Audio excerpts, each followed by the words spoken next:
እኔ መጠየቅ የምፈልጋቸው ጥያቄዎች አሉ ምክንያቱም ካናዳ ነበርኩኝ ለ7 አመት ሙሉ ውጭ ሀገር ወደ ካናዳ ስትወጣ ደግሞ የሚያጋጥሙ ነገሮች አሉ ስፔሻሊ እንደ አንድ ወጣት ወደ ሱስ ትገባለህ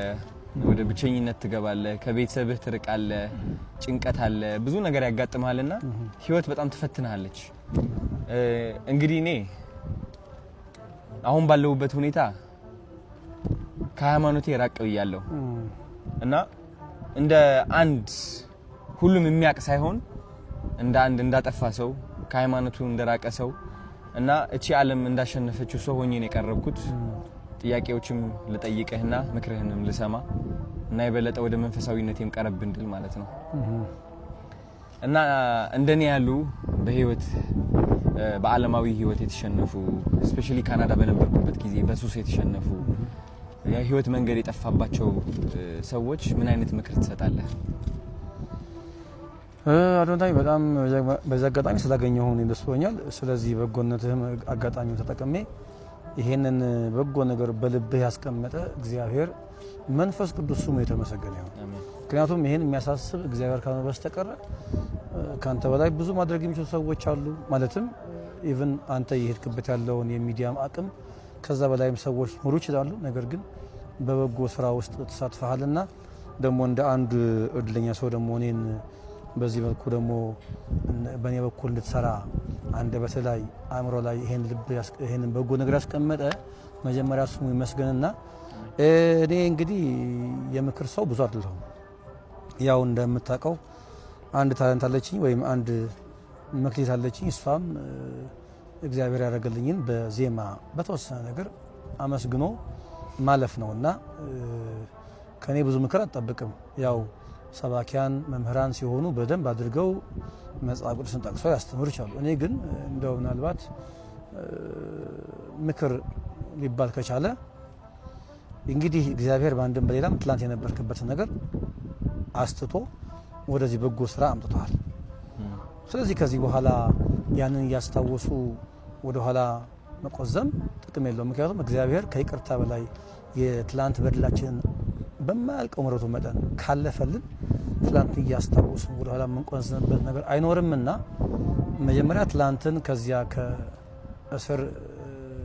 ሆኖ ከሚያሰቃይ ከነበረው ቅድም ካልካቸው በጎ ያልሆኑ ተግባራት እንኳን በሰላም አውጥቶ ወደዚህ በጎ ነገር አደረሰ ቀጥሎ ግን ከዚህ በኋላ ላትመለስ በዚህ መልኩ ላትጎዳ አንድ ጊዜ ፈቷል እግዚአብሔር ማለት ነው ያ ስለሆነም ነው አሁን በሚገርም መንገድ እየታያያለው ቅድም ብያለው ካንተ በእድሜ ይበጡ ሰዎች ያረጉትን ነው አንተ ያረካለው ሚዲያውም ቢሆን ከዚህ በላይ ተደማጭ ሆኑ ሰዎች ላረጉት ይችላሉ ስለዚህ ከዚህ በኋላ አንተ ይሄን ነገር ያሰብክ እኔ እውነት በሌላን ጊዜ ስትናገር ሰምቻለሁ በጥቂቱ መሰለኝ ላትመለስ ከዚህ በኋላ ጠላት ላይ ጫወትብህ ሰይጣን ላይ ጫወትብህ ላትመለስ አንድ የፈቶህ አሁን በመናየው አዶናይ ስለገለጠ ከዚህ በኋላ የትላንቱ ያስታወስን ምንቆዝበት ነገር አይኖርም ነገር ግን እንደምክር ደግሞ የቆመ ሰው ሁሉ የቆመ ቢመስለው እንዳይወድቅ ይጠነቀቅ የሚል መጽሐፍ አለ ቃል አለ ሁሉ ጊዜኛ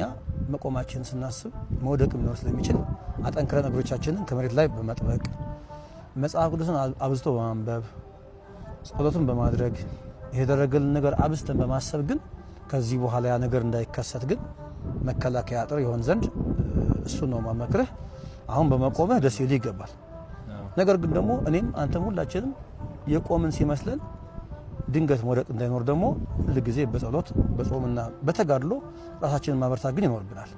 ስለ ትላንቱ ማንነት ግን ስለ ስለሰራ ላትፈታ ላትታሰር ከዚህ በኋላ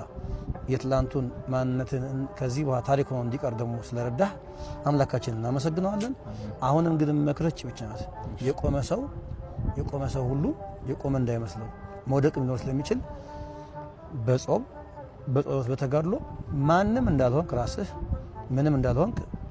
የሚያረግልህ እግዚአብሔር የሚሰራብህ እግዚአብሔር እንደሆነ ካሰብክ ከዚህ በኋላ ምን ነገር ሊመጣ እንደማይችል ነው ለመክርህ የምችለው ሌሎችም ሰዎች ይሄን የምናወራውን ነገር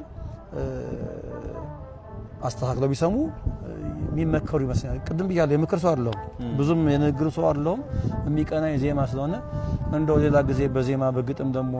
ተከሽኖ ይህን ዝማሬ ብንሰራው ሳይሻል አይቀርም። ደግሞ ድንገትን ስለተገናኘን ከዚህ በላይ ልናገር አልችልም። አዶናይ